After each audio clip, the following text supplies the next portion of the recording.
Coloquei as sacolas pesadas do mercado em cima da mesa da cozinha, já irritada, decidida a me livrar de uma vez por todas daquele velho tapete esquecido no armário, como se junto com ele eu pudesse apagar tudo o que vivi naquele casamento.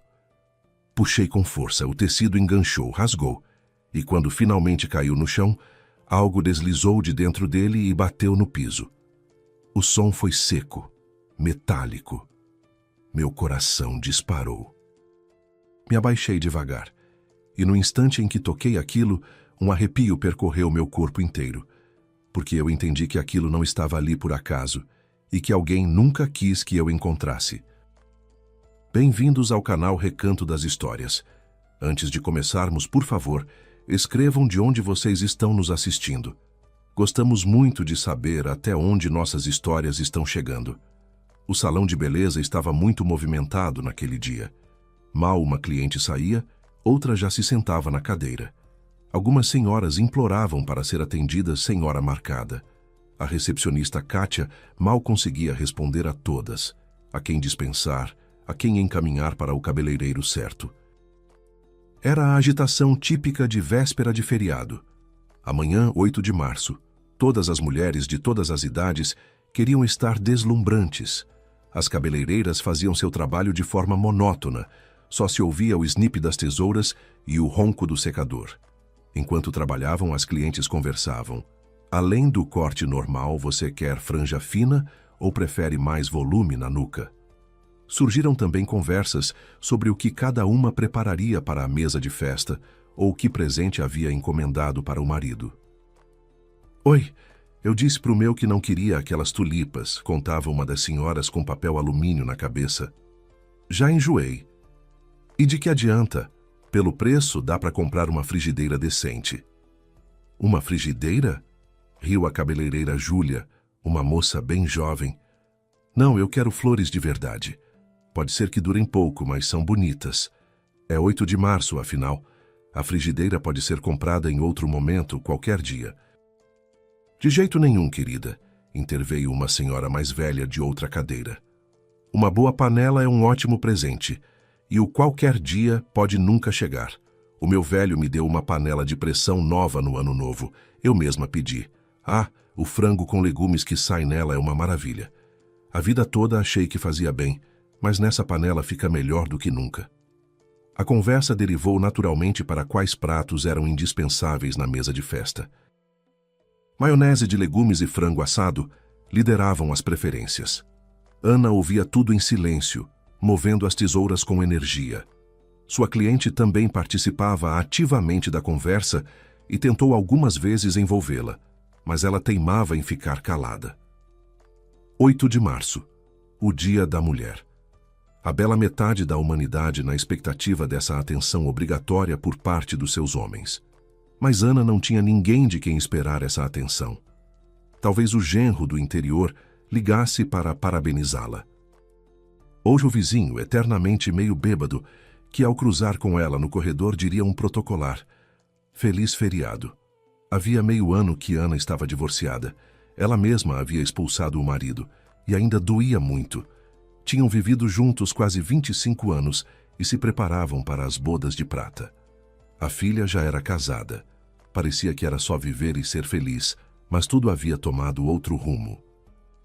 Ana terminou com a última cliente, arrumou o posto de trabalho e foi embora mais cedo do que as colegas, que ainda ficaram para abrir uma garrafa de espumante.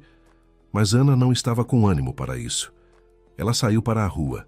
Já estava anoitecendo e um vento úmido e desagradável soprava. A mulher puxou o gorro até as sobrancelhas e levantou o capuz do casaquinho fino. Havia se apressado em trocar de roupa para o clima de primavera. Hannah apressou o passo em direção ao ponto, na esperança de que sua condução chegasse logo. Podia até pegar um resfriado com esse vento cortante, e como se alguém tivesse escutado seus pensamentos, em menos de 1 minuto, chegou o ônibus com um único lugar vago. Ana entrou na hora certa, sentou-se e apoiou a testa no vidro, perdendo-se em pensamentos sobre o passado. Tinha se tornado um hábito recente. Só pensava no passado, percebendo que nada mais poderia ser recuperado e que a vida, provavelmente, já havia passado. era uma tristeza.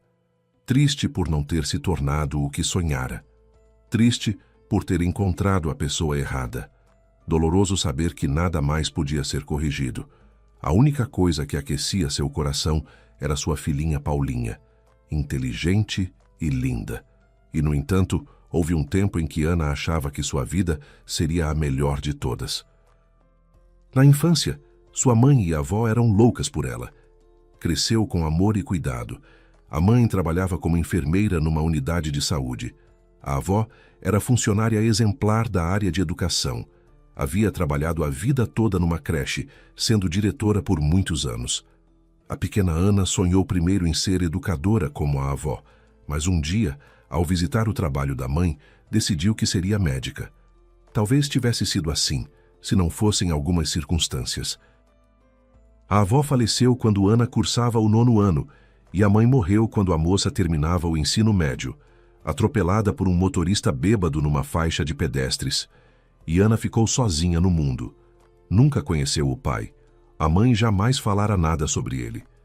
Ana sempre pensou que um dia teria uma conversa franca com ela, mas nunca chegou a ter. Depois de tudo aquilo, a moça estava longe de pensar em faculdade. Fez as provas de qualquer jeito, perdeu o prazo para entrega de documentos e, quando finalmente voltou a si, percebeu que precisava seguir em frente de alguma forma. Afinal, era preciso ganhar o pão. Começou como lavadora de pratos, depois concluiu um curso de cabeleireira e passou a deixar as pessoas mais bonitas, esquecendo o próprio sonho. Ana conheceu o futuro marido aos 19 anos, numa roda de amigos em comum, no aniversário de alguém. Marcelo era comunicativo, gentil, sabia cortejar e era médico, clínico geral numa unidade de saúde do bairro. Logo no começo do namoro, Ana havia confessado que também sonhara seguir a medicina. Você ainda tem muito tempo pela frente, sorria Marcelo naquela época. Com certeza vai ser médica e aí seremos colegas. Mas colegas nunca se tornaram. O romance entre eles surgiu rapidamente e logo evoluiu para algo mais próximo. Em menos de um ano, marcaram o casamento. Ana não tinha a menor dúvida de que havia encontrado o seu destino. E Marcelo também parecia satisfeito e feliz, mas seus pais, que moravam no interior, demonstravam certa dúvida. Seria Ana uma boa parceira para o filho? Ele era médico, afinal, e ela, uma simples cabeleireira. Não, eles não expressavam a insatisfação abertamente. As ressalvas apenas pairavam no ar, nas ligações telefônicas, nos encontros discretos, quando os dois foram passar o Réveillon com eles para se apresentarem. Como se dissessem, Aninha, que simplicidade encantadora a sua. A moça percebia tudo, mas tentava não dar muita importância. Ela iria viver com Marcelo, não com os pais dele. No entanto, eles logo se acalmaram quando foram fazer a visita de retorno.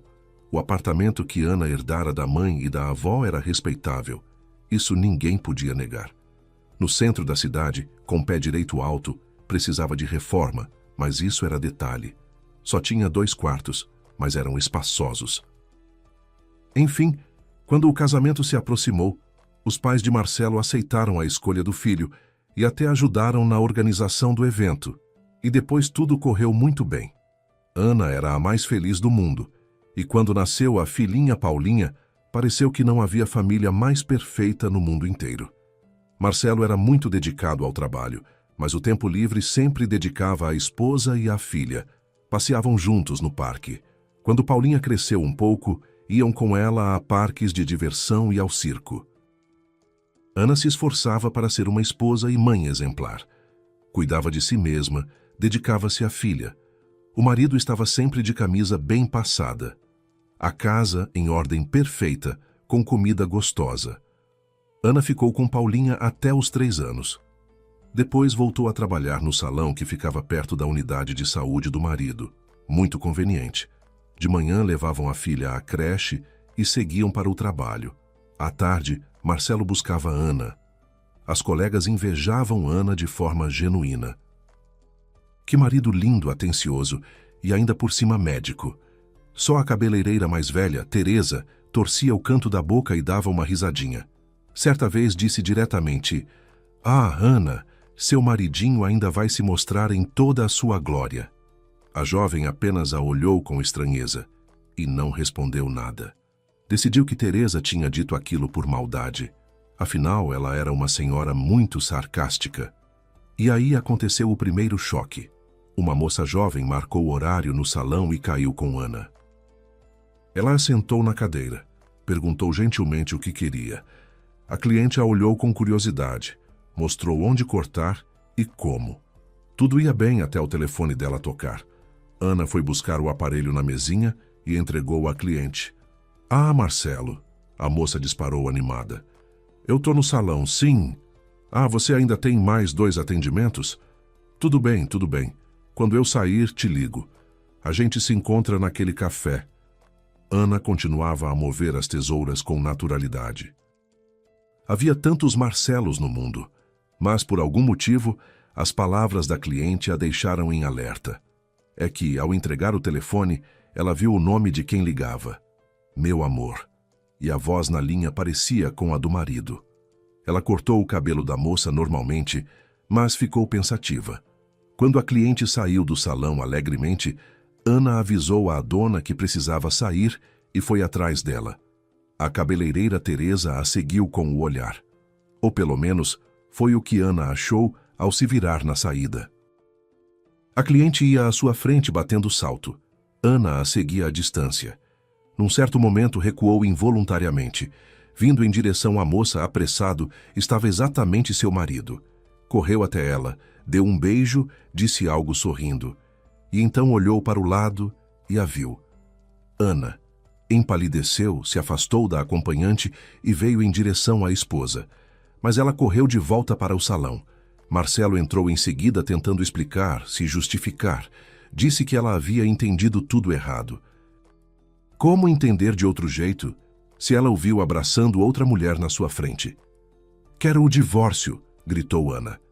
Marcelo murchou, murmurou algo e saiu do salão sob a condenação silenciosa de todos os olhares femininos. Depois, todas tentaram consolar Ana, que chorava copiosamente sem conseguir se conter. Foi então que a própria Teresa lhe disse palavras sábias. Ana, não tome decisões no impulso. Você estava gritando em divórcio aí. Isso é bobagem. Você tem uma filha crescendo, ela precisa de pai. Outras crianças têm pai. A dela não vai ter? E homem é homem. São todos assim. O meu você acha que não traía? Traía, e muito. E agora, um velho de quase 60 anos ainda fica olhando para as mais novas. Aguentar, e vai passar. Teresa, mas como se vive com isso? Disse Ana entre lágrimas. Em silêncio, respondeu a colega baixinho e virou o rosto. Naquele dia, Ana foi liberada mais cedo. Voltou para casa já com tudo decidido na cabeça. As palavras de Teresa, ela não levou a sério naquele momento. Marcelo já estava em casa. Da cozinha vinha o aroma de algo assando. O marido apareceu à porta e disse com ar de culpa. Querida, eu resolvi fazer aquele frango com batata que você adora. Antes que Ana conseguisse dizer uma palavra, Paulinha veio correndo do quarto gritando, Mamãe chegou! E jogou-se nos braços dela. Fui buscar a filha mais cedo na creche, acrescentou Marcelo às pressas. Ana, que internamente já estava pronta para uma briga, ficou sem ação. Como criar confusão na frente da criança? Não disse uma palavra ao marido, foi ao quarto da filha, brincou com ela. Mas os pensamentos estavam em outro lugar. Depois, Marcelo os chamou para a mesa. A mesa estava posta. Além do assado havia suco, vinho, frutas e um buquê de flores, que ele entregou a Ana com embaraço. Ela pegou o buquê e o colocou no parapeito sem qualquer emoção. Marcelo mesmo foi colocá-lo num vaso com água. A refeição foi silenciosa. Quando a filha terminou de comer e correu para o quarto, eles continuaram sentados, sem trocar uma palavra. Ana, eu quero explicar tudo. Marcelo quebrou o silêncio. Explicar o quê? Sua traição? Respondeu Ana com raiva. Não houve traição, essa é a Simone. Ela é enfermeira do consultório ao lado, já faz um tempo que ela tenta me conquistar. Sabe que sou casado e arranjou tudo de propósito, disse Marcelo apressado. Descobriu em que salão você trabalha e foi lá de propósito. Eu só precisava ligar para ela por causa do trabalho. E por causa do trabalho, você está salvo na agenda dela como meu amor? E o beijo foi por motivos profissionais? Perguntou Ana, entornando os olhos. Não teve beijo nenhum, respondeu Marcelo envergonhado. Eu vi. Ana levantou a voz. E aí ela explodiu, como se uma represa tivesse rompido. Ela gritou, acusou, chorou. Marcelo torceu as mãos. Jurou que era tudo um mal-entendido. Depois admitiu que aquilo não se repetiria. Ah, não vai se repetir, exclamou Ana. Você está certo. Não vai, porque eu vou pedir o divórcio. Fora daqui. Vai embora. Ana, não seja impulsiva. A gente tem uma filha, murmurou Marcelo. Eu crio ela sozinha. E você? Não ouse mais aparecer para ela. Pegue suas coisas e suma. Nesse momento, Paulinha entrou correndo na cozinha, assustada. Ela devia ter uns 5 anos. A menina aparentemente entendeu que a mamãe estava mandando o papai embora. Gritou, chorou. Eu não quero que o papai vá embora. Ana tentou acalmá-la. Marcelo também tentava, mas Ana não o deixava se aproximar da filha. Então aconteceu algo terrível. Paulinha começou a ter convulsões. Ana ficou apavorada. Marcelo tomou a criança nos braços, fez algum procedimento de emergência e chamou a ambulância. Paulinha foi levada ao hospital. Ana ficou com ela por vários dias internada. Depois, os médicos disseram que tudo havia ocorrido por causa do estresse e que o mais importante era não submeter a criança a situações assim. Do contrário, poderia evoluir para a epilepsia. Foi então que Ana compreendeu que simplesmente não tinha o direito de se entregar à mágoa. Perdoaria Marcelo, pela filha. Não porque havia esquecido, não porque havia deixado de sentir a dor, mas porque Paulinha precisava de um pai, e ela não podia ser a responsável por destruir aquilo. Eles se reconciliaram e a vida continuou. A felicidade pareceu voltar para casa, pelo menos na aparência. Marcelo voltou a buscá-la no trabalho. Eles iam juntos buscar a filha na creche e passavam o tempo livre reunidos. Com o tempo, tudo se acomodou e voltou ao ritmo antigo. Certa vez, Ana viu Marcelo com outra. Não a jovem Simone, aquela levianazinha, mas uma senhora refinada. Eles saíam de um café juntos. Houve cenas em casa, claro, mas em sussurros quando Paulinha dormia. E mais uma vez Marcelo jurou que aquilo não se repetiria. E Ana acreditou, mas depois vieram mais algumas discussões. Ana acreditou, depois já não acreditou mais. Simplesmente vivia com o marido pela filha. E só. Paulinha cresceu inteligente e linda. A saúde dela estava ótima. Depois do ensino médio, a filha passou numa universidade de administração na capital e saiu de casa. Voltava só nas férias e de vez em quando nos feriados. Ana e Marcelo faziam o maior esforço para mostrar que tudo estava bem entre eles. O esforço era muito mais de Ana, que mesmo depois de tantos anos ainda lembrava do horror que havia vivido quando a filha passou mal. Temia que aquilo pudesse se repetir. Quanto a Marcelo, ele seguia seu caminho tendo romance de vez em quando, com colegas ou com mulheres de fora, chegando até a não dormir em casa às vezes. Com os anos, foi se convencendo de que sempre ficaria impune. Ana aguentaria tudo. Na prática, viviam como vizinhos. Só diante da filha encenavam uma família feliz. Ana tentou algumas vezes abrir seu próprio salão, mas nunca deu certo. Ora, faltava dinheiro, ora faltava tempo. Marcelo continuou como clínico geral. Não era um mau médico, mas o salário por algum motivo nunca foi dos maiores. Ana ganhava mais do que ele. Ou será que ela simplesmente não sabia de tudo? Realmente não sabia. Mais tarde descobriu que Marcelo tinha uma segunda família às escondidas. Havia até uma criança crescendo por lá. Ana soube por acaso. Viu o marido com uma mulher jovem e um carrinho de bebê.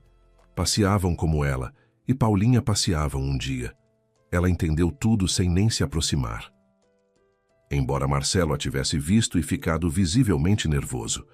Naquela noite, Ana o questionou diretamente. A criança era dele? O marido não foi evasivo. Admitiu que a secretária do diretor da unidade de saúde havia tido um filho dele, um velho conquistador. Com 47 anos e ainda assim. O diabo que não se aquieta, como se diz. Ana quis se divorciar ali mesmo, mas foi quando Paulinha ligou com uma boa notícia. Em um mês, receberia o diploma e iria ao cartório.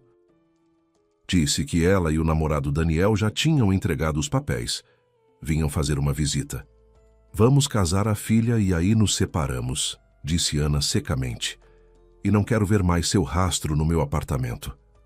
Presta atenção, respondeu Marcelo de forma surpreendentemente firme. Vamos dividir os bens.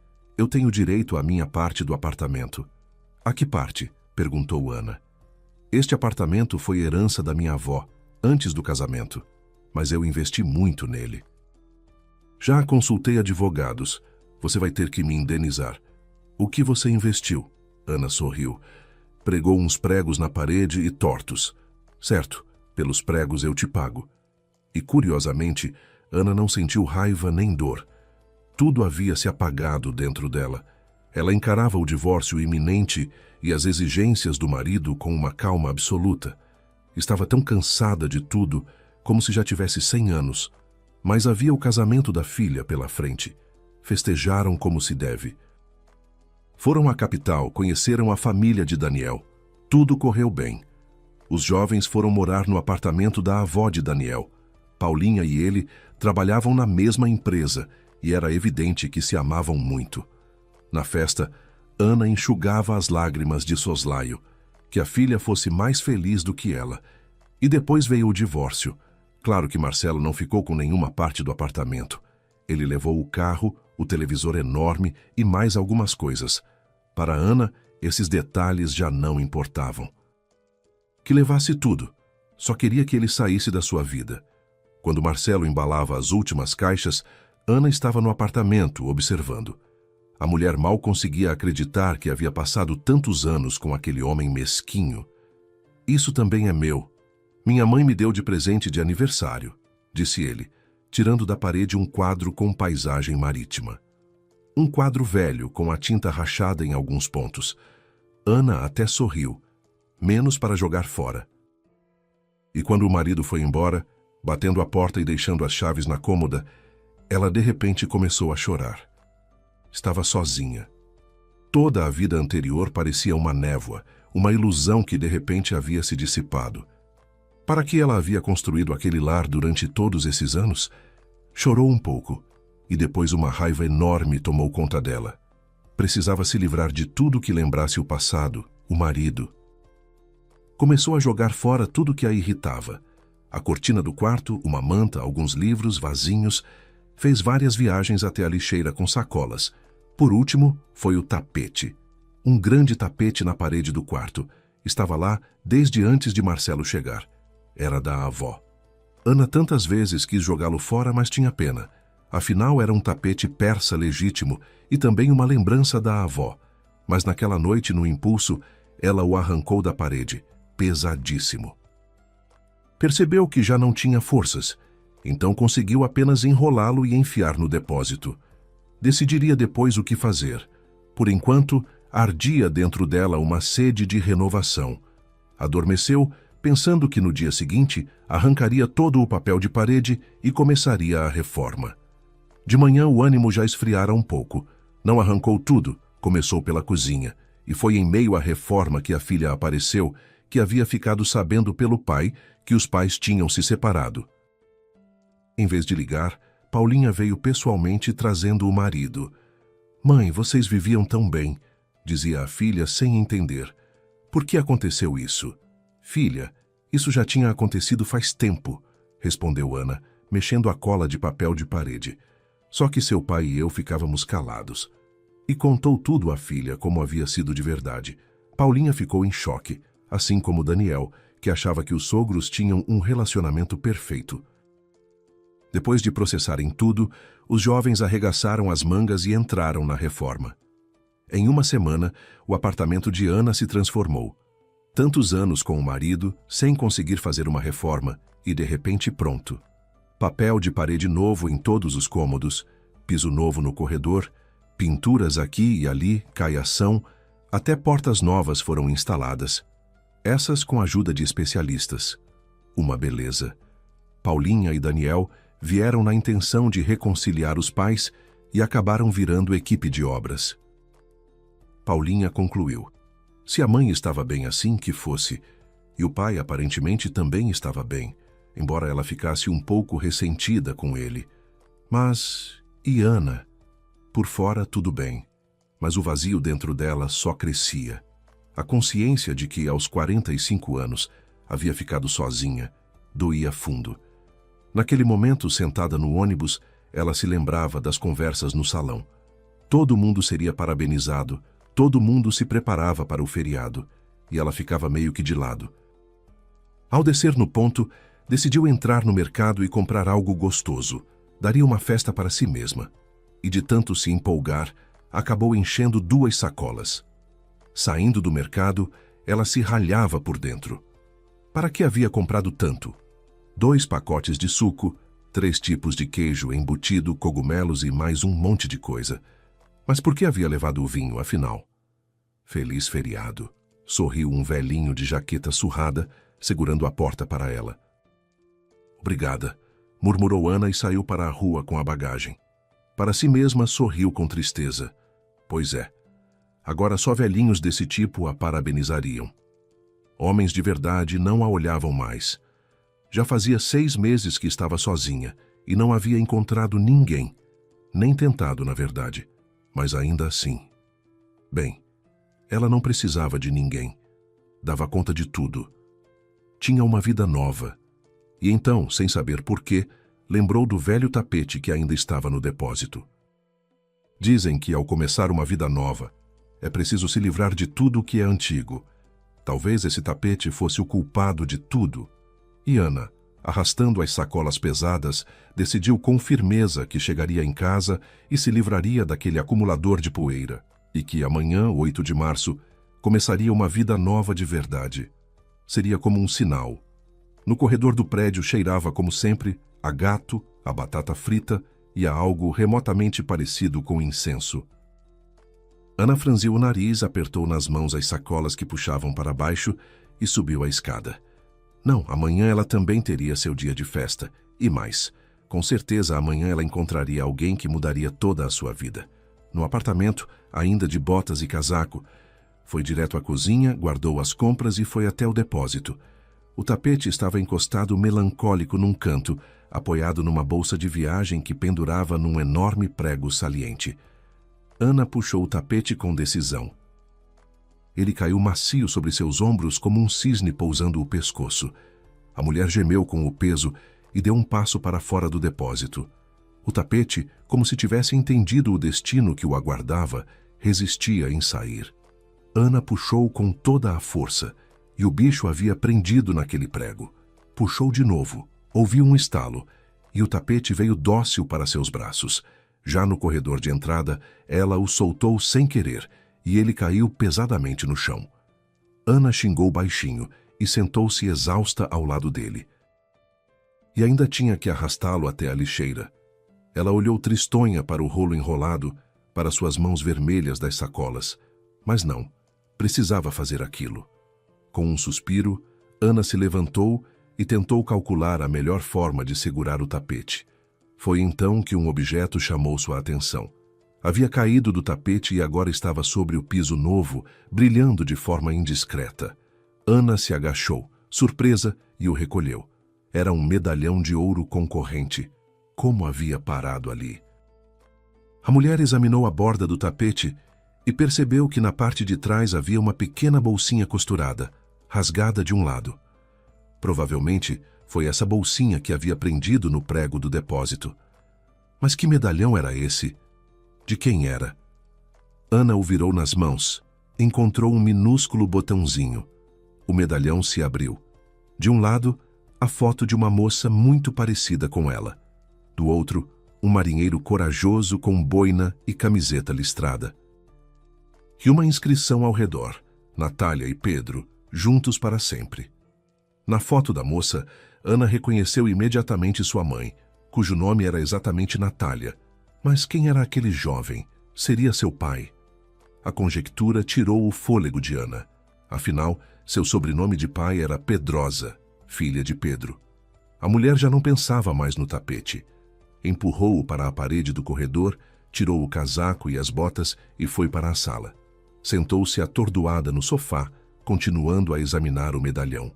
Que descoberta! E o que fazer com isso agora? A vida inteira ela havia se perguntado quem era seu pai, e ali, ao que parecia, estava a foto dele. O restante da noite, Ana passou em estado de confusão. Quem havia escondido o medalhão? A avó ou a mãe? E por que escondiam? Qual era a necessidade? A mulher colocou a chaleira para ferver várias vezes, mas esquecia de fazer o chá. Aquecia de novo. Mal notou que havia comido um pedaço de embutido e um queijo, tudo maquinalmente, com os pensamentos em outro lugar. Ela havia acabado de descobrir algum segredo, só que não conseguia entender qual. Se era mesmo seu pai, seria possível encontrá-lo? Com uma fotografia minúscula de quase 50 anos. Ana examinou o medalhão novamente e só agora percebeu que a peça claramente não era de ouro barato. Parecia uma joia antiga. E se fosse assim, talvez fosse possível descobrir onde havia sido fabricada. Em suma, no Dia Internacional da Mulher, Ana decidiu que iria a um avaliador de joias. Ainda não tinha certeza se estariam abertos no feriado. Adormeceu assim em estado de confusão. De manhã, a campainha a acordou. Enrolada em uma manta, despenteada e mal dormida, ela foi abrir a porta. Quem apareceu num dia de folga? Na soleira estava Marcelo com um buquê de rosas vermelhas, as preferidas dela, com ar culpado e perdido, mudando o peso de um pé para o outro. "O que você quer?" Ela resmungou em vez de cumprimentar. "Bom dia, Ana. Feliz feriado." Marcelo lhe estendeu o buquê e deu um passo em direção ao corredor. "Obrigada, claro", disse Ana com uma careta, mas aceitou o buquê. "Mas o que você vem fazer aqui tão cedo? Sua jovem esposa e o filho, cadê?" "Ana, eu queria conversar", disse o ex-marido humildemente com um olhar de cachorrinho. "Que interessante." Ela deu de ombros, pensou por um segundo e recuou. "Bom, pode entrar." Marcelo não precisou ser convidado 2 vezes. Entrou apressado. Ana foi para a cozinha tentando não olhar para o ex, que se acomodou num banquinho, entrelaçou as mãos e as prendeu entre os joelhos. "Igual a um cachorrinho mesmo", observou Ana para si mesma, ligando a chaleira. Era curioso. Não sentia absolutamente nada por ele, como se fosse um estranho qualquer, e não o homem com quem havia vivido tantos anos e com quem tinha uma filha. "Ana, eu quero pedir perdão por tudo", disse Marcelo afinal com a voz rouca. Depois, mais firme. "Fui muito culpado com você." "Já passou", respondeu Ana com indiferença, colocando as rosas no vaso. "O passado não volta." "Não volta", repetiu Marcelo e com calor acrescentou. "Mas poderíamos tentar começar de novo. Prometo que desta vez tudo seria diferente." Desta vez, ela o olhou surpresa. E o que sua atual esposa acharia disso? Será que ela, como eu, vai aguentar tudo calada? Vão viver pela criança também? "Não tem mais esposa nem criança", respondeu Marcelo com a voz sufocada. "Como assim?" "Ana, eu me divorciei. Ela me enganou." "Ah, foi ela que te enganou." Ana riu nervosamente. E Marcelo, sem se intimidar com a ironia dela, continuou a contar. A jovem esposa, sua Letícia, havia tido um filho de outro homem. A traição veio à tona quando Marcelo verificou o tipo sanguíneo da criança. Num impulso de desconfiança, consultou o prontuário do bebê.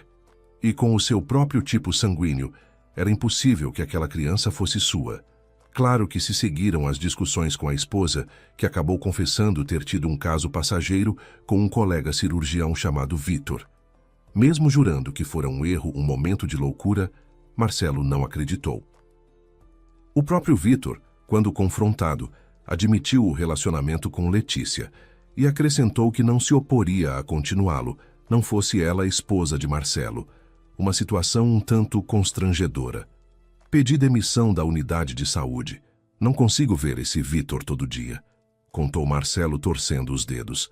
Fui trabalhar numa clínica particular e fico me perguntando por que não fiz isso antes. Ana, lá vou ganhar muito mais e o horário é mais tranquilo. E lá também tem doutoras e enfermeiras jovens e bonitas, acrescentou Ana com sarcasmo. Ana, juro que mudei, exclamou Marcelo olhando para ela com súplica. Passei por uma transformação interior nesse tempo. Entendi que além de você, não preciso de ninguém no mundo. Temos uma filha. Sim, uma filha, disse Ana pensativa. Eu tive dela com certeza de você. Mas sabe, Marcelo, algo se apagou dentro de mim. Não quero mais nada. Ana, não estou com pressa. Pense bem. Talvez... Vai querer chá? Ela respondeu no mesmo tom monótono. O ex acenou que sim, sem questionamentos. Depois ficou lá tomando chá com geleia. Ana também tomava a sua xícara, olhando de vez em quando para aquele galante envelhecido. Estava visivelmente sofrendo. E ela tentava se manter indiferente. Mas não era bem isso o que sentia por dentro. Estranhamente, na véspera, ela havia voltado para casa arrasada, sentindo que ninguém precisava dela e que a vida havia acabado. E agora, ao que parecia, a vida lhe dava uma nova chance de ter uma família. Mas não. Com esse homem ela não queria nada. Era o que se dizia. Era o que precisava continuar acreditando. Ana virou o rosto para a janela, olhando pensativa para as árvores ainda úmidas e o movimento lá fora. Por um instante, uma lembrança antiga atravessou sua mente. Marcelo nos primeiros anos, atencioso, presente, sorrindo para ela. Ela sacudiu a cabeça. Isso era o passado. E o passado tinha um preço que ela já havia pago caro demais. Marcelo disse algo. Ana não ouviu de imediato. Virou-se com um olhar interrogativo. Disse que você fez uma bela reforma. Chamou equipe? Ele repetiu. Estava mais animado agora, mais à vontade. E no olhar havia algo proprietário que a incomodou. Não, fiz eu mesma. Paulinha e Daniel apareceram na hora certa e ajudaram. Só as portas foram com especialistas. Que capricho. Ficou muito bom. Não imaginei que nosso apartamento pudesse ficar assim tão aconchegante. Antes não estava aconchegante? Ele se embaraçou. Não, eu não quis dizer isso. Você sempre foi uma ótima dona de casa, esposa e mãe. Eu é que nunca dei valor. Pelo menos agora percebeu, respondeu Ana da forma mais seca que conseguiu. Mas dentro dela algo se mexeu, e ela preferiu não nomear o quê. Obrigada por ter parabenizado, mas está na hora de ir.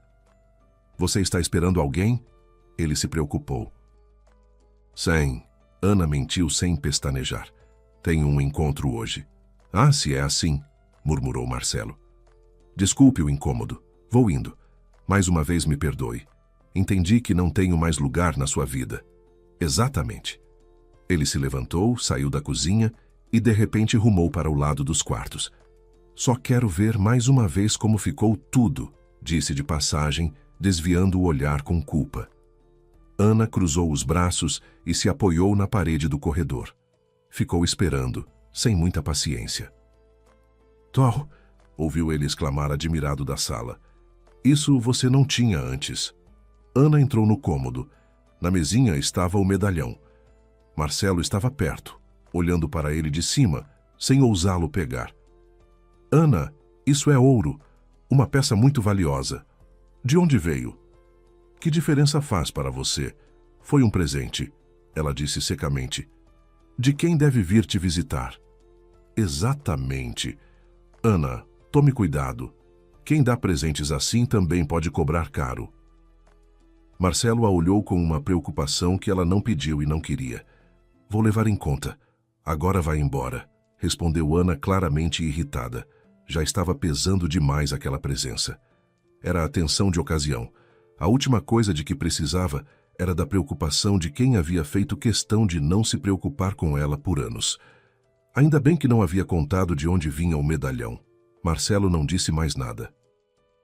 Acenou ao se despedir, no corredor colocou o casaco, calçou os sapatos e foi embora, murmurando algo como, cuide-se. Ela apenas suspirou fundo em resposta. Por dentro, não era bem indiferença. Era uma mistura confusa de mágoa antiga e algo que ela preferia deixar bem guardado. Marcelo foi embora.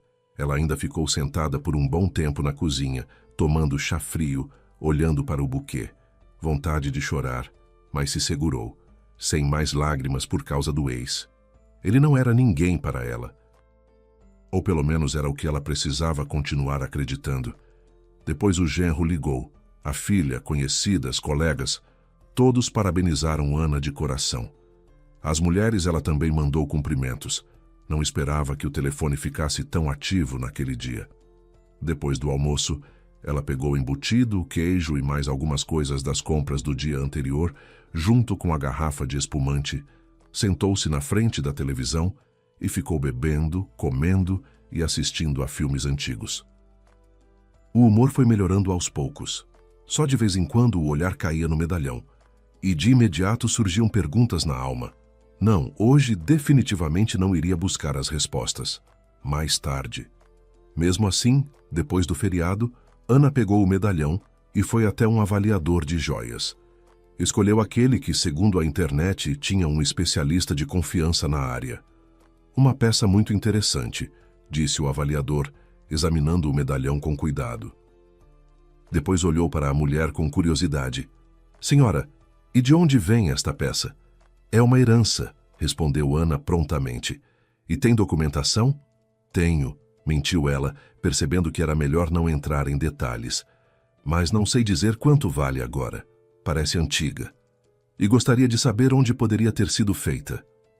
O avaliador rodou o objeto nas mãos, pensativo, abriu-o, olhou brevemente para as fotos e voltou o olhar para Ana. Por enquanto não consigo determinar o preço nem a origem. A gravação foi feita posteriormente. Isso desvaloriza a peça, mas ainda assim é muito interessante. Se a senhora quiser deixar aqui, posso investigar com mais calma. Ele disse após uma pausa. Algo no tom dele inquietou a mulher.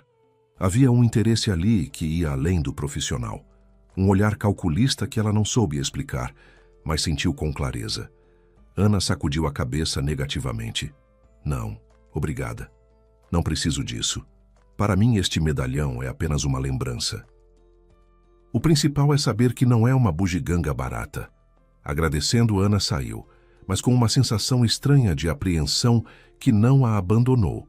E depois, durante todo aquele dia, trabalhando com as clientes, não conseguia se livrar de uma inquietação. A imagem do avaliador ficava diante dos olhos, um velhinho de olhar penetrante. A voz rangida dele ecoava na cabeça. De onde vem esta peça, senhora? Ao chegar em casa, a primeira coisa que Ana fez foi esconder o medalhão de volta no tapete, costurando bem a bolsinha. Depois devolveu o tapete ao depósito, que ficasse lá por enquanto. O instinto lhe dizia que era a decisão certa. Mesmo assim, os pensamentos sobre o pai não a largavam. Talvez ele ainda estivesse vivo. Ela foi passando na memória todos os parentes que poderiam ajudá-la a levantar aquela cortina de mistério. Lembrou da tia Lúcia, que morava no interior. A tia era prima de segundo grau de Natália, a mãe de Ana, e ao que parecia se davam bem na juventude. Lúcia havia morado na cidade estudando confeitaria.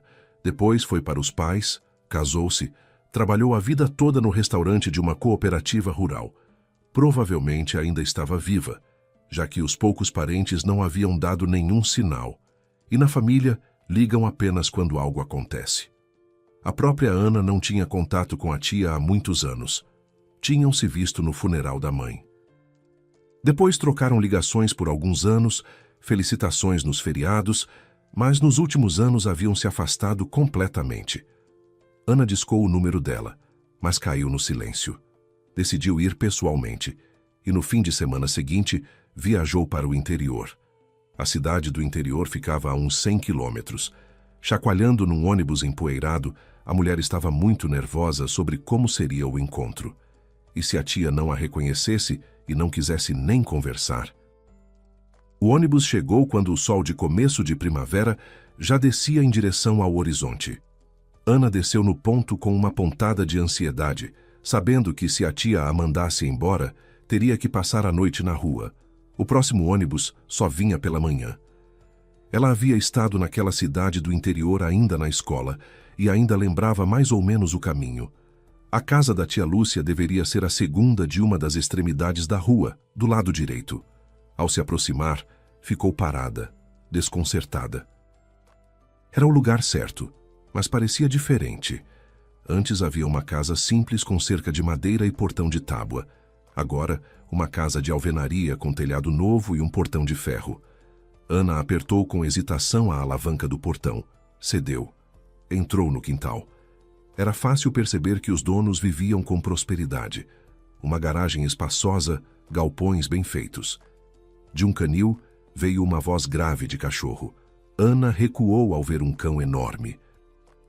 Nesse momento, a porta da entrada se abriu e apareceu um homem alto e robusto, de uns 50 e poucos anos.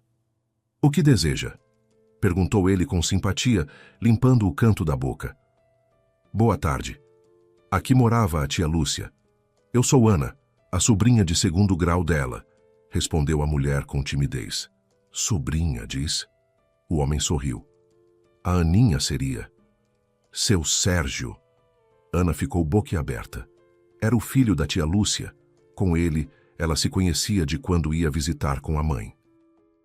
Ana lembrava que ele a ensinara a nadar no lago da região e a levara à mata para catar frutas. Depois de terminar o ensino médio, foi para o exército. Depois trabalhou no norte. E o que havia acontecido depois, Ana não sabia. Eles não tinham mais contato. "É, a Aninha mesma", sorriu Sérgio. "Cresceu, claro. Entra, minha mãe está em casa. A gente acabou de se sentar para jantar." Logo, Ana conheceu a família de Sérgio. A esposa Tamara, uma mulher acolhedora, o filho Olavo, já adulto. Descobriu que Sérgio, depois do norte, havia voltado para a terra natal e aberto uma fazenda. Os negócios iam muito bem. Reformou a casa e a mãe morava com ele. Ana esperava encontrar a tia Lúcia como uma velha bem idosa, mas ela, com mais de 70 anos, parecia bem jovial. Miudinha e animada, reconheceu Ana imediatamente. "Nossa, como você é parecida com sua mãe", dizia a tia, abraçando-a. Depois de muita conversa e reencontro, prometeram retomar o contato e não se perder mais. O número antigo de telefone havia sido trocado há tempos, por isso Ana não havia conseguido falar. "Tia Lúcia, na verdade eu vim por um assunto." Ana finalmente confessou, quando o restante da família se dispersou, e elas duas foram para o quarto da tia. "Eu percebi." A velha acenou com a cabeça. "Conta o que aconteceu." "Tia Lúcia, a senhora foi amiga da minha mãe na juventude. Só a senhora pode me ajudar. Ela nunca lhe disse nada sobre meu pai? Quem é ele? Onde mora? Ou morava?" "Por que você de repente quer saber isso?" A tia a olhou com curiosidade. "Viveu a vida toda tranquila, e agora se lembrou. É que aconteceu uma coisa, sabe? Encontrei uma foto dele com minha mãe. Percebi que ele estava de fantasia de marinheiro. E só. A mãe nunca me contou nada sobre ele e eu gostaria de saber. Que foto?" A velha ficou tensa. Ana hesitou um pouco e confessou que havia encontrado o medalhão com as fotinhas e a inscrição. "Ah, medalhão", repetiu a tia Lúcia, franzindo os lábios. A voz mudou de repente. Ficou mais dura. E a própria velhinha pareceu encolher toda de tensão. Ficou em silêncio, claramente pensando em algo. Ana também não ousava continuar. Ficou esperando. "Seu pai não era marinheiro coisa nenhuma", disse afinal a velha. "Era um golpista, um vigarista de mão cheia. Usava fantasias e disfarces para enganar as pessoas, de marinheiro, de médico, de agente da lei, do que precisasse. É por isso que sua mãe ficava calada a respeito. Era uma verdade que ela não sabia como contar. Golpista? Mas na foto ele está de farda de marinheiro. Como assim?" Ana ficou boquiaberta. Se fantasiou de marinheiro para conquistar sua mãe e tirou foto. Era o jeito dele, nada era verdade. Franziu a tia. Depois, um pouco relutante, contou a história. A jovem enfermeira Natália um dia conheceu um tal de marinheiro no calçadão. Estava passeando com amigas quando ele apareceu. Simpático, falante, cheio de lábia. Natália nem percebeu quando ficou para trás do grupo, na companhia do novo conhecido. Pedro contava piadas, a oferecia sorvete, tomavam limonada, tudo muito agradável na aparência. Naquele primeiro encontro, ele contou que era marinheiro de um navio parado no porto por uma semana. Mais uma mentira bem contada. Natália ficou completamente encantada. Provavelmente foi nessa época que tiraram a foto no calçadão. E depois as imagens foram reduzidas para o tamanho do medalhão. Mas isso ninguém mais saberia com certeza. Lúcia soube do pretendente da prima. Natália mesma lhe contou que havia se apaixonado à primeira vista. Lúcia invejou um pouquinho. Que sorte a da prima. Durante uma semana eles se encontraram, passearam por parques e pelo calçadão, foram ao cinema. Depois Pedro partiu, prometendo escrever e voltar em alguns meses. Menos de 2 semanas depois, Natália o viu de novo na cidade. Desta vez ele usava um jaleco branco, se passando por médico, andando com uma maleta como se estivesse fazendo visita domiciliar. Natália correu até ele, mas ele recuou, colocou o dedo nos lábios e foi embora apressado. Natália ficou sem entender nada, mas naquela mesma noite, Pedro a esperou em frente de casa e inventou mais uma história. Disse que era agente secreto da polícia e que precisava assumir diferentes disfarces para desmascarar criminosos. Marinheiro, médico, o que fosse necessário. Ingênua e apaixonada, Natália acreditou mais uma vez. Perdoou a mentira. Continuaram a se ver. Logo a mãe de Ana, Elizabeth, soube do romance da filha. Certa vez, encontrou o rapaz no próprio apartamento. Elizabeth entendeu que Natália não passava o tempo com aquele homem só lendo livros. Expulsou-o, deu uns tapas na filha pela primeira vez na vida, depois chorou por isso. E Natália também, insistindo que a mãe havia exagerado e que ela e Pedro logo se casariam. Elizabeth não acreditava. O jovem lhe parecera muito escorregadio. Proibiu a filha de vê-lo. Mas Natália obedeceu. Algum tempo depois, Pedro deu a ela o medalhão com as fotos. «Mãe, veja, olhe!» exclamava Natália feliz, mostrando a joia para Elizabeth. «O Pedro me deu. Ele me ama de verdade. Se não sentisse nada por mim, daria um presente tão caro?» «É exatamente isso que me preocupa», respondeu Elizabeth naquele momento. A joia era claramente muito valiosa. Com que dinheiro aquele jovem a havia comprado? Era tão bem pago assim nessa tal polícia secreta? «Natália, largue-o enquanto é tempo e devolva este medalhão, ou eu o jogo fora». Natália ficou com medo das palavras da mãe e por um tempo entregou o medalhão para Lúcia guardar. Ela confiava na prima como em si mesma. Lúcia, que na época morava num quarto alugado na casa de uma senhora, escondeu bem. Colocou num pote e enterrou debaixo da goiabeira, num canto que a dona do quintal nunca frequentava. E então aconteceu o pior. Natália foi convocada à delegacia. E lá ela soube de tudo. Acontece que na véspera havia sido preso um golpista reincidente.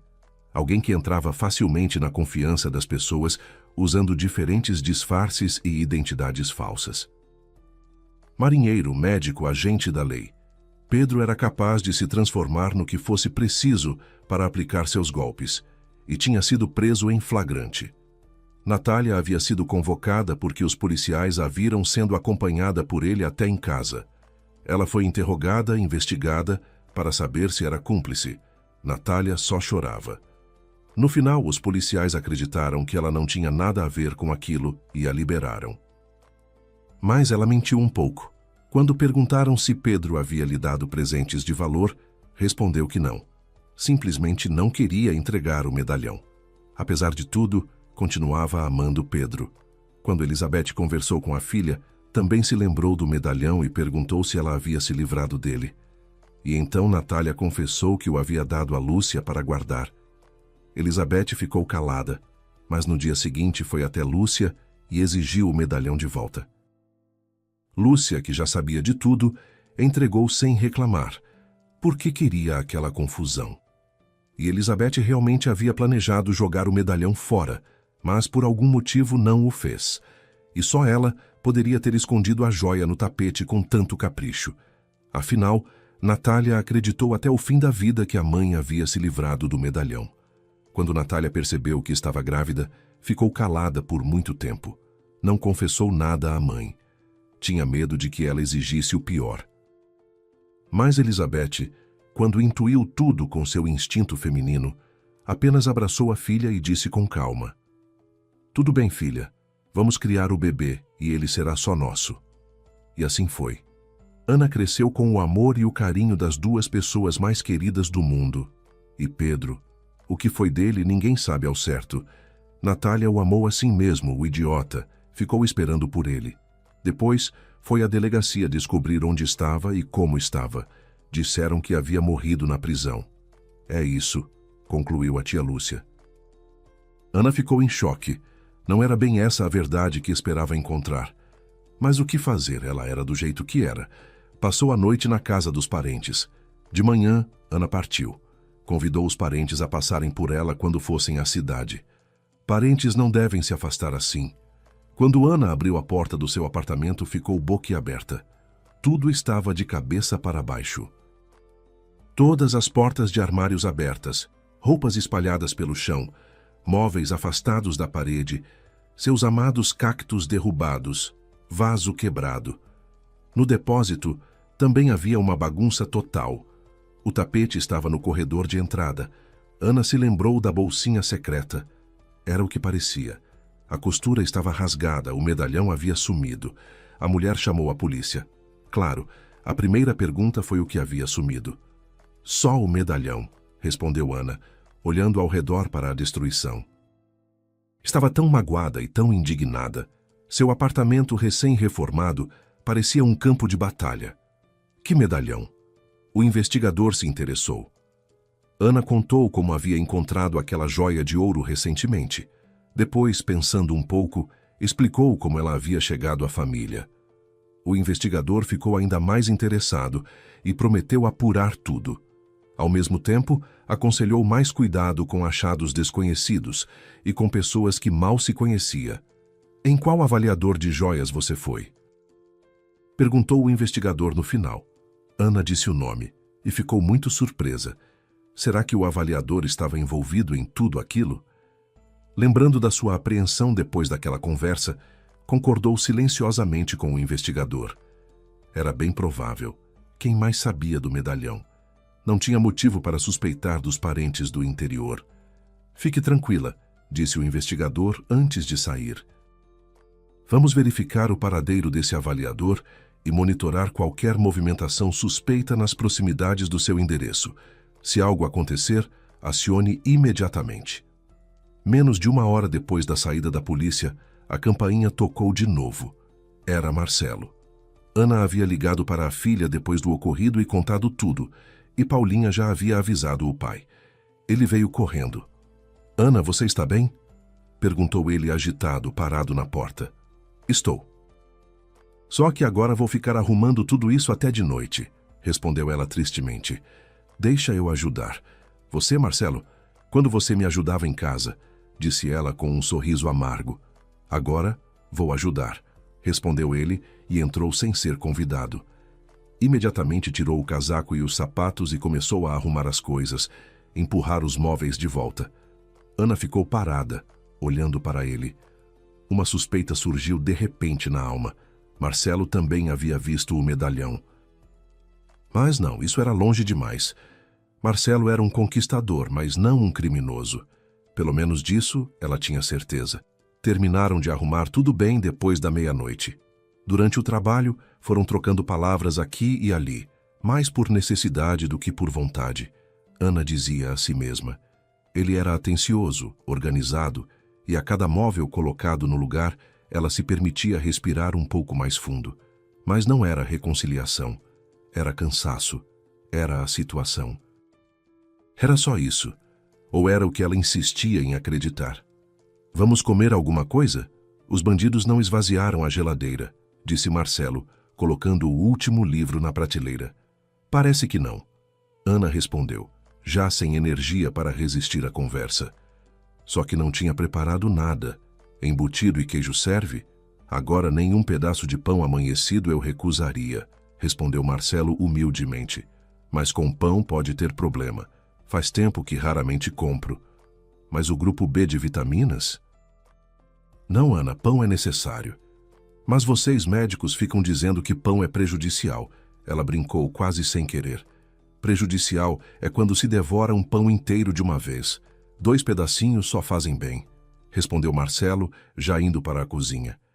Depois ficaram sentados à mesa da cozinha, comendo embutido com pão, bebendo o vinho que havia sido comprado para o feriado e foram conversando, lembrando os primeiros anos juntos, o nascimento da filha, depois ficando tristes. Por que tudo havia tomado aquele rumo? Marcelo se culpava por tudo, e desta vez Ana o deixou falar. Ela mesma foi se pegando numa reflexão desconfortável. Talvez não devesse ter sido tão paciente todos aqueles anos. Se tivesse reagido mais cedo, com mais firmeza, talvez ele não tivesse chegado tão longe. E talvez ela não tivesse chegado tão exausta. Ana, será que tentamos mesmo começar tudo de novo? Marcelo trouxe de volta o assunto. Ela ficou em silêncio por um momento, olhando para a mesa. Dentro dela havia uma guerra silenciosa, a mágoa de anos de um lado e algo que ela não sabia mais nomear do outro. Depois, ergueu os olhos para ele. Não sei, Marcelo, e não preciso saber agora. Ele apenas acenou com a cabeça, respeitando o limite. Naquela noite, eles dormiram separados. Ela na sua cama habitual, ele no quarto da filha. E por muito tempo nenhum dos dois conseguiu dormir, ouvindo a respiração um do outro. Poucos dias depois, Ana foi chamada à polícia. O investigador informou que, com base na descrição dela, eles tinham identificado o medalhão. Muitos anos atrás, naquela cidade, havia sido roubado um joalheiro. O ladrão era exatamente aquele Pedro, um golpista experiente que usava disfarces variados para se aproximar das vítimas. Entre as peças roubadas constava o medalhão. Tudo havia sido encontrado, menos ele, que havia sumido como em água. A peculiaridade dessa peça era que na face dianteira havia uma esmeralda incrustada, minúscula, mas muitíssimo valiosa. Não tinha pedra nenhuma, disse Ana surpresa, lembrando do medalhão, embora de fato houvesse uma pequena cavidade e umas ramificações. Achei que fosse do design. Provavelmente era ali que a pedra estava encaixada, concordou o investigador, suspirou e acrescentou. Ana, acredito que os criminosos procuravam não só o medalhão, mas especificamente essa pedra. Como encontraram o medalhão sem a esmeralda, concluíram que alguém a retirou e escondeu, e estão convictos de que essa pessoa é você. Por isso não vão parar. Mesmo sem provas, acreditam que a pedra ainda está com você ou em algum lugar que só você sabe. Mas eu não a vi nunca. Entendo. É possível que seu pai a tenha retirado antes de presentear sua mãe com o medalhão. Mas os criminosos não sabem disso e não estão dispostos a aceitar. Então, até que os encontremos, seja cuidadosa. À noite, evite sair na rua. Não abra a porta para estranhos. E saiba que estamos monitorando a movimentação deles. Já temos informações sobre o paradeiro do avaliador e dos possíveis cúmplices. Qualquer coisa fora do comum, acionamos imediatamente. As coisas estão assim tão sérias. Mais do que isso, pelas câmeras da loja em frente, identificamos que os suspeitos do arrombamento são criminosos muito perigosos. Ana saiu da delegacia com o coração apertado. Ela entendeu que tempos difíceis se aproximavam, e por que a avó não havia jogado fora aquele maldito medalhão quando o tomou de volta da tia Lúcia. Na delegacia, a esperava Marcelo. O que você está fazendo aqui? Ana ficou surpresa. Vim te buscar. Conversei com um policial que foi meu paciente. Ele me atualizou sobre a situação. Enquanto não resolverem isso, não vou te deixar andar sozinha. Disse com simplicidade, sem drama. Ana quis reagir com ironia, mas não conseguiu. Havia algo diferente no jeito como ele estava ali, sem promessas exageradas, sem aquele olhar de quem espera algo em troca. Apenas presente. E como você vai fazer isso se você também trabalha? Tirei licença sem remuneração. Ana ficou olhando para ele por um momento. Você é teimoso, sabia? Sempre fui. ele respondeu sem sorrir. E ela não retrucou, mas também não disse que estava bem com aquilo. Marcelo voltou para o apartamento. Ana deixou claro que era temporário e que aquilo não significava nada além do que era, uma questão de segurança. Ele concordou sem insistir. Ele a levava e buscava no trabalho todo dia. Eles conversavam, viviam sob o mesmo teto, mas Ana mantinha uma distância cuidadosa, como quem ainda não sabe se pode confiar no próprio coração. Ana saiu do salão e se dirigiu ao ponto de ônibus. De repente, um carro velho parou ao seu lado.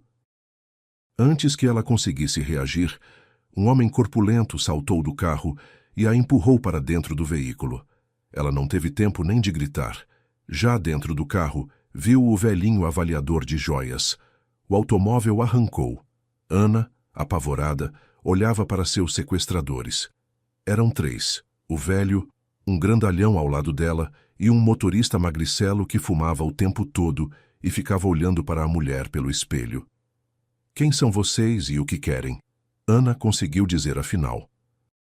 Senhora, já nos encontramos antes. Vejo que a senhora também me reconheceu, disse o velho com a voz rangida.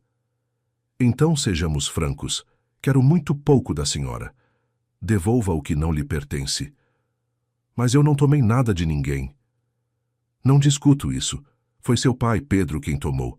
Está falando do medalhão? Mas ele está com vocês. Foram vocês que arrombaram meu apartamento, exclamou Ana. Perspicaz, resmungou o grandalhão. De fato, senhora, desculpe-nos pelo inconveniente, disse o velho, a voz endurecendo. Encontramos o medalhão, sim, mas a pedra não estava lá, e sabemos que alguém a retirou. Estamos convictos de que foi você, ou que você sabe onde está. Eu nunca vi essa pedra na vida. Isso é o que a senhora diz, mas nós não acreditamos. Seu pai tirou aquela esmeralda do medalhão antes de presentear sua mãe, e em algum momento alguém escondeu esse segredo. Você é a única que pode nos levar até ela. Eu juro que não sei de nenhuma pedra, insistiu Ana com a voz tremendo. Então vamos ter uma conversa mais longa, disse o motorista, acelerando em direção à saída da cidade. No mato, com calma. Para que o mato? Ana sussurrou aterrorizada. Lá você vai se lembrar melhor, sorriu o grandalhão. E então o motorista começou a xingar e a manobrar freneticamente. Em seguida, ouviu-se uma batida surda. Ana viu que um carro familiar havia bloqueado a via. Era o carro de Marcelo. Ele vinha acompanhando o trajeto dela, à distância desde que ela saíra do salão, como havia combinado com a polícia naquele dia. Qualquer movimentação suspeita, eles agiriam em conjunto. Ao ver Ana ser empurrada para dentro do veículo, Marcelo ligou imediatamente para o investigador e passou a seguir o carro mantendo contato. A polícia já estava a postos quando ele bloqueou a via para ganhar tempo. O motorista saltou e foi para cima de Marcelo com os punhos, mas Marcelo já havia saído do veículo e segurou o impacto. Segundos depois, uma sirene rasgou o ar, e em instantes havia um grupo de intervenção policial cercando o carro. Os criminosos foram capturados. Marcelo apertava contra si a Ana, que mal conseguia se firmar de pavor, e ela não resistia. Pelo contrário, fechou os olhos e ficou ali, encostada nele, sentindo o coração desacelerar aos poucos. Pela primeira vez em muito tempo, sentiu algo que havia esquecido como era, a sensação de ser protegida por alguém que escolheu estar ali. Eles ficaram parados ao lado do carro em silêncio. Marcelo, que imprudência, disse o investigador ao se aproximar. Por que arriscou seu carro assim? O conserto vai sair caro. É só um carro, respondeu Marcelo com voz abafada. A gente tinha combinado que eu ficaria de olho nela. Quando vi o sequestro, liguei na hora e fui atrás. Não ia deixar o carro sumir antes da polícia chegar. Seu marido é um herói. O investigador sorriu. Ana não respondeu nada. Apenas se apertou ainda mais contra ele. Depois, tudo foi esclarecido. O velho, cujo nome era Paulo, há muitos anos havia participado do roubo ao joalheiro junto com Pedro, fazendo a vigia. Era ele o informante, pois já entendia bem de joias na época. Quando Pedro foi preso, Paulo sumiu, Evitou a cadeia por pouco e ficou quieto por muitos anos. Trabalhou como avaliador de joias, mas nunca esqueceu aquele roubo. E sabia que o medalhão, o objeto pelo qual todo o roubo havia sido armado, nunca tinha sido encontrado entre as peças recuperadas. Por sinal, por causa do medalhão, Pedro foi eliminado na cela por indicação de Paulo. Exigiam que ele dissesse onde havia colocado a joia, mas o idiota não disse nada. Quando a jovem mulher apareceu com o medalhão, Paulo o reconheceu imediatamente. A pedra estava ausente. Lá estavam as fotos e a inscrição que Pedro havia mandado gravar. O medalhão em si já valia, mas a esmeralda era o verdadeiro objetivo. Paulo concluiu que Pedro havia retirado a pedra antes de dar o medalhão à amada, e que em algum momento da história alguém havia descoberto onde ela estava. Ana havia apresentado o documento na avaliação, então Paulo descobriu onde ela morava. Percebeu que era filha de Pedro e ficou convicto de que a pedra estava com ela, ou que ela sabia onde estava. Entre seus conhecidos criminosos, encontrou ajudantes. Eles arrombaram o apartamento, reviraram tudo, mas encontraram apenas o medalhão, sem a esmeralda. Mesmo assim, não desistiram. Convencidos de que Ana escondia a verdade, decidiram forçar uma confissão, e por isso a sequestraram. Os criminosos foram condenados a penas pesadas, e Ana e Marcelo, aos poucos, foram encontrando um novo caminho. Não foi de uma hora para outra. Foram dias de convivência cuidadosa, de conversas que iam fundo demais para serem fingidas, de pequenas escolhas que nenhum dos dois nomeava. Ana resistia como podia, mas havia algo que o tempo e a mágoa não tinham conseguido apagar completamente. Marcelo trouxe de volta o que havia levado. A verdade é que metade das coisas eles jogaram fora juntos, inclusive o tapete. Decidiram recomeçar do zero, desta vez sem traições, sem meias-verdades, sem silêncios que custam caro demais. Tinham passado por muita coisa antes de entender que não estavam bem um sem o outro. Quem mais comemorou por eles foi a filha. Paulinha ficou feliz que os pais estivessem juntos de novo, afinal eram um casal perfeito. Algum tempo depois, Ana por fim realizou seu plano. Abriu um pequeno salão de beleza, e o marido a ajudou. Marcelo até fez um pequeno empréstimo no banco para que a esposa fosse feliz. Agora ele a valoriza e a ama muito, e não precisa de mais ninguém no mundo. Quanto à pedra, ela nunca foi encontrada, embora Ana tivesse algumas suspeitas. Certa vez Sérgio veio visitá-los na cidade a negócios e trouxe a tia Lúcia junto. Todos ficaram à mesa com animação, conversando. Quando os homens saíram para a varanda, Ana decidiu perguntar: Tia Lúcia, no medalhão que minha mãe lhe entregou para guardar, havia uma pedra? Que pedra? A tia ficou surpresa. Não tinha nada. Disse isso aparentemente com sinceridade, mas os olhos brilharam de forma levemente maliciosa. Ou foi impressão de Ana? De qualquer forma, ela não foi atrás de mais nada. Se aquela pedra havia ajudado alguém na vida, que assim fosse, ela já se virava sem ela. Principalmente porque nunca havia desejado o que era dos outros, mas o que era seu. Isso ela havia aprendido que não devia entregar a ninguém. Não é preciso engolir ofensas por causa de nada nem de ninguém. É preciso tentar resolver as coisas. Talvez não de imediato. Talvez aos poucos, talvez através dos erros. E é preciso aprender a perdoar.